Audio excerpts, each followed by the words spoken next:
उसकी जिंदगी गुनाहों के दलदल में फंसी हुई थी और दूसरी तरफ था अर्जुन, एक सादा सा मर्द जो अपनी छोटी सी बस्ती के एक कोने में रहता था।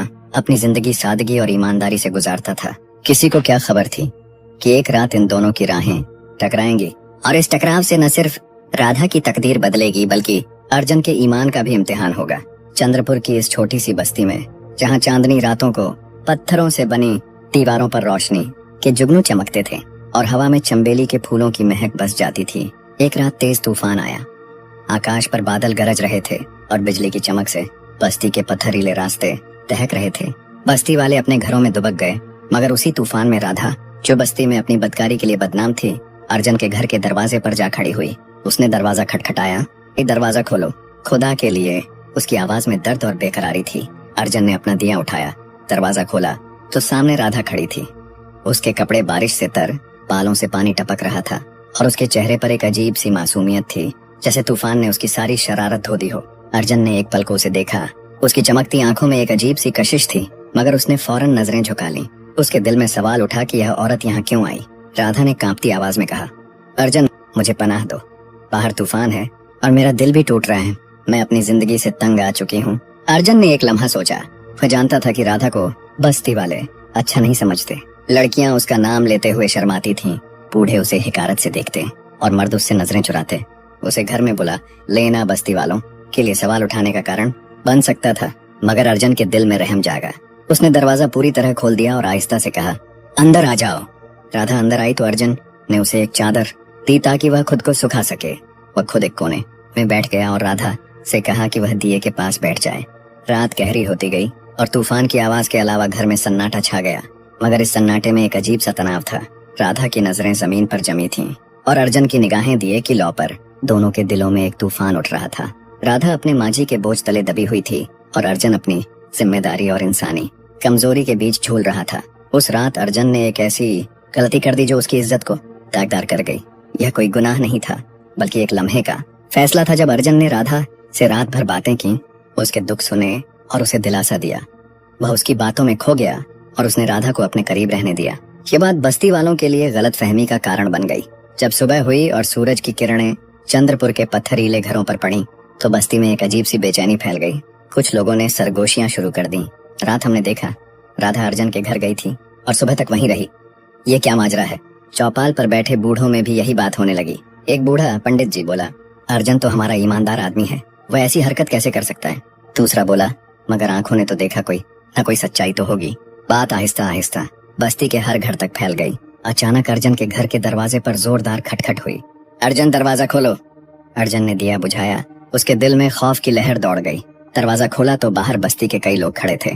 कुछ के चेहरों पर गुस्सा था, कुछ के चेहरों पर हैरानी।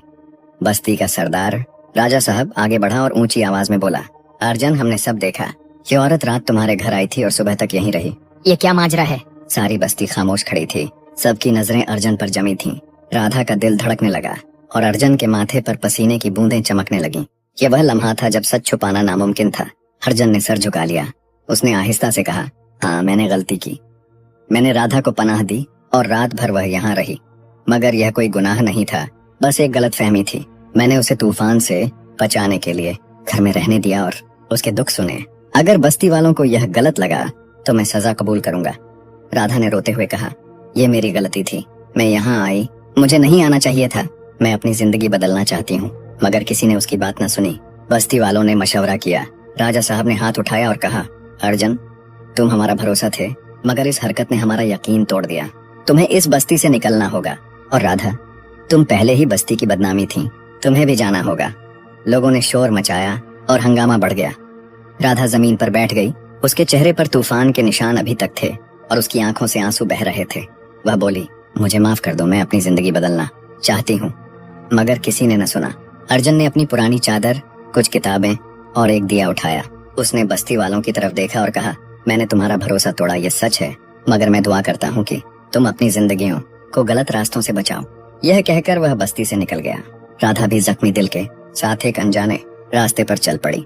अर्जुन एक सुनसान झोपड़ी में जा बसा, जहाँ चंबेली के फूलों की महक और परिंदों की आवाजें उसके साथी बन गईं। वह रातों को किताबें पढ़ता और अपनी गलती पर सोचता। उसके दिल पर अपनी गलती का बोझ था। वह सोचता, मैंने एक लम्हे की कमजोरी में अपनी इज्जत खो दी। क्या मेरा अमल अब मुझे माफ करेगा? इधर राधा भी बस्ती से निकाल दी गई थी। वह अकेली भटकती रही, कभी किसी गुफा में पनाह लेती, कभी किसी बांस के पेड़ की छांव में बैठ जाती। उसके दिल में एक नई आग जल रही थी। वह कहती, मैंने अपनी जिंदगी ख्वाहिशों के दलदल में बर्बाद कर दी, अब मैं बदलना चाहती हूँ। एक दिन इत्तेफाक से राधा उसी झोपड़ी के पास पहुंच गई जहां अर्जुन रहता था। दोनों एक दूसरे को देखकर हैरान हुए। राधा ने रोते हुए कहा, अर्जुन, मैं ही असल कसूरवार हूँ। अगर मैं आपके पास ना आती तो ये सब ना होता। अर्जुन ने कहा, नहीं राधा, कसूर मेरा भी है। मैंने अपने दिल को काबू में ना रखा। हम दोनों ने गलती की और अब हमें अपने अमल को दुरुस्त करना है। दोनों ने मिलकर अपनी गलतियों पर गौर किया। वे जमीन पर बैठ गए और दुआएं मांगने लगे। हवा में एक अजीब सा सुकून छा गया। कुछ दिनों बाद अर्जुन ने बस्ती के एक बूढ़े बुजुर्ग पंडित जी के जरिए राधा से निकाह कर लिया। यह फैसला उन्होंने अपने अमल को दुरुस्त करने और एक पाकीज़ा रिश्ते में बंधने के लिए किया। अब वे दोनों एक साथ झोपड़ी में रहते। राधा अर्जुन की खिदमत करती, खाना पकाती और दुआओं में उसका साथ देती। दोनों दिन रात इबादत में लगे रहते, किताबें पढ़ते और अपने गुनाहों की माफी मांगते। एक दिन चंद्रपुर के कुछ लोग जंगल में लकड़ियां जमा करने आए। उन्होंने देखा कि अर्जुन और राधा झोपड़ी के बाहर बैठे हैं। उनके सामने एक किताब खुली थी। अर्जुन दुआ पढ़ रहा था और राधा सुकून से सुन रही थी। ये मंजर देखकर लोग हैरान हुए। एक ने कहा, ये दोनों अभी भी साथ हैं और कितने सुकून से बैठे हैं। दूसरा बोला, लगता है उन्होंने अपनी जिंदगी बदल ली है। वे फौरन बस्ती वापस गए और सबको बताया कि अर्जुन और राधा एक साथ रह रहे हैं। ये खबर सुनते ही बस्ती में गुस्से की लहर दौड़ गई। लोगों ने कहा, हमने उन्हें निकाला था, ये अभी बाज नहीं आए। एक हुजूम अर्जुन की झोपड़ी की तरफ चला। उनके चेहरों पर गुस्सा था और बातें सख्त। एक आदमी विकास आगे बढ़ा और बोला, अर्जुन, हमने तुम्हें अपना रहनुमा समझा था, मगर तुम इस औरत के साथ रह रहे हो, क्या तुम्हें शर्म नहीं आई? अर्जुन ने गहरी सांस ली, नजरें झुकाईं और सुकून से कहा, हाँ, मैंने गलती की थी और राधा ने भी, मगर हमने अपने अमल को दुरुस्त किया। हमने निकाह कर लिया, अब हमारा रिश्ता पाक है। यह सुनकर कुछ लोग और भड़क उठे। उन्होंने कहा, यह सब धोखा है, यह बस्ती के लिए नाहुसत है।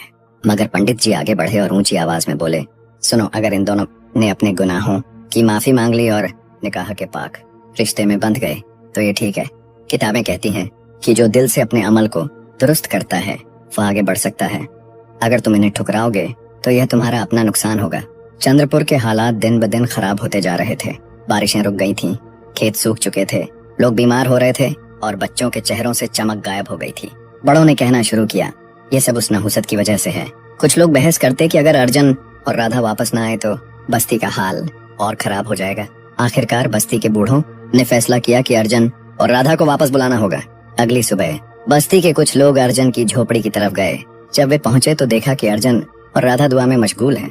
दुआ खत्म हुई तो अर्जुन ने उन्हें देखा और मुस्कुराकर कहा, आओ भाइयों, कैसे आए हो?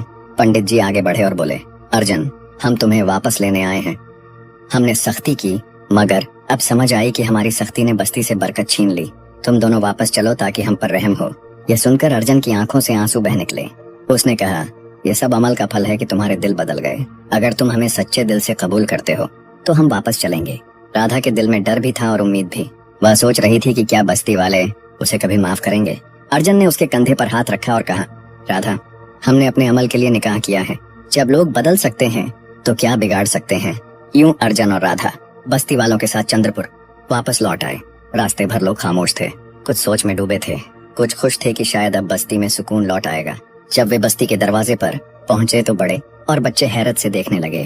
कुछ के चेहरों पर मुस्कान थी, कुछ के चेहरों पर शक, मगर सब एक बात पर मुत्तफिक थे कि अब बस्ती की तकदीर बदलने वाली है। अर्जुन और राधा की वापसी ने बस्ती का माहौल बदल दिया। जो लोग पहले गुस्से में थे वे आहिस्ता आहिस्ता नरम पड़ने लगे। पंडित जी ने एक बड़ी दुआ के मौके पर कहा, लोगों, यह निशान है, जब हमने सख्ती की तो बरकत उठ गई, जब हमने माफी दी तो सुकून लौट आया। माफी में ताकत है और जो अपने अमल को दुरुस्त करता है वह खुदा के करीब होता है। कुछ दिनों में बस्ती का नक्शा बदल गया। बारिशें दोबारा शुरू हो गईं, खेत लहलहाने लगे, बच्चों के चेहरों पर चमक लौट आई और बड़े कहने लगे, वाकई अर्जुन और राधा के बदलाव ने सब कुछ बदल दिया। राधा अब अर्जुन की खिदमत में रहती, खाना पकाती, दुआओं की तैयारी करती और किताबें सुनने बैठती। अर्जुन उससे प्यार से कहता, राधा, हमें दोबारा मौका मिला है, यह जिंदगी अब आजमाइश है, हमें हर दिन शुक्र के साथ गुजारना है। राधा उसकी बातें सुनकर दुआ करती, हमें अपनी राह पर कायम रख। वक्त गुजरता गया और अर्जुन और राधा की जिंदगी सुकून और खुशी से भर गई। अर्जुन अब बस्ती के रहनुमा के तौर पर लोगों की मदद करता, तनाज़े हल करता और बच्चों को जिंदगी के सबक सिखाता। वह और राधा पत्थरीले रास्तों पर चलते, जहाँ ठंडी हवाएं उनके बालों को छूती और वे सूरज डूबते देखते। राधा ने अपने पुराने तौर तरीके छोड़कर बस्ती की औरतों को हुनर सिखाना शुरू किया। वह गरीबों को खाना बांटती और बच्चों के लिए खेल के मैदान बनाती, जहाँ वे हंसते खेलते। बस्ती वाले अब उन्हें देखकर कहते, ये दोनों हमारे लिए रोशनी का जरिया बन गए हैं। अर्जुन की इज्जत वापस लौट आई और लोग उसके पास मशवरा लेने आते, जबकि राधा को अब इज्जत की निगाह से देखा जाता। एक दिन जब चंद्रपुर का मौसम खुशगवार था और पथरीले रास्तों पर चंबेली के फूल खिले हुए थे, अर्जुन और राधा ने बस्ती में एक बड़ा मेला रखा। बस्ती वाले इकट्ठे हुए, गाने गाए, नाच हुआ और खाने बांटे गए। अर्जुन ने सबसे कहा, जिंदगी गलतियों से भरी होती है, मगर असल बात यह है कि हम उनसे सीखें और आगे बढ़ें। माफी और बदलाव में बड़ी ताकत है। राधा ने मुस्कुराकर कहा, हम सब एक दूसरे की मदद से मजबूत होते हैं। मेले में खुशी की आवाजें गूंजती रहीं और बस्ती में खुशहाली का दौर शुरू हो गया। सालों बाद भी अर्जुन और राधा खुशहाल रहे। वे अपनी झोपड़ी में बैठकर बस्ती की खूबसूरती देखते, एक दूसरे का हाथ थामे। अर्जुन कहता, जिंदगी का असल सुकून यह है कि हमने अपना माजी पीछे छोड़कर नई शुरुआत की। राधा जवाब देती, जी, और अब हमारा घर खुशियों से भरा है। बस्ती वाले उनकी कहानी सुनकर सीखते कि कोई भी गलती के दलदल से निकल सकता है, बशर्ते दिल से कोशिश की जाए। और यूं चंद्रपुर की बस्ती एक मिसाल बन गई कि बदलाव और माफी से कितनी खूबसूरत जिंदगी बन सकती है। सबक, यह कहानी सिखाती है कि कोई भी इंसान गलती से पाक नहीं होता, मगर अगर दिल से अपने अमल को दुरुस्त किया जाए और माफी मांगी जाए तो जिंदगी बदल सकती है। माफी और इबादत में बड़ी ताकत है और हर इंसान को अपनी गलतियों से सीखकर आगे बढ़ना चाहिए।